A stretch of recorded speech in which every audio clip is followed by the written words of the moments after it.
ჰეპატიტის ელიმინაციის პროგრამა გრძელდება. ჯანდაცვის სამინისტრო სამკურნალო პროგრამის გარდა დაავადების გავრცელების პრევენციაზე ზრუნავს. 1 ოქტომბრიდან ესთეტიკური ცენტრებისა და სილამაზის სალონების რეგისტრაცია სავალდებულო ხდება.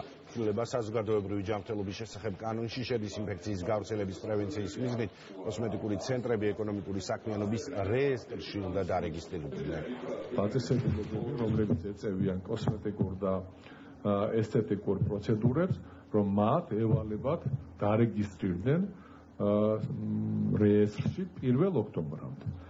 ეს არის ვალდებულება ამ კანონით განსაზღვრული, ასევე ამ კანონით განისაზღვრა ტექნიკური რეგლამენტი, რომელიც ასევე ჩვენი კოლეგების მიერ იქნა მომზადებული და მათ ასევე უპირობოდ ევალებათ ამ ტექნიკური რეგლამენტის დაცვა. სილამაზის სალონები, სადაც კეთდება ყველა კოსმეტიკური პროცედურა, ტატუ, პირსინგი, ვაქსინგი, თმის შეჭრა, დავარცხნა, მანიკური, პედიკური და აღარ ჩამოთვლი, აღარ გავგრძელდები.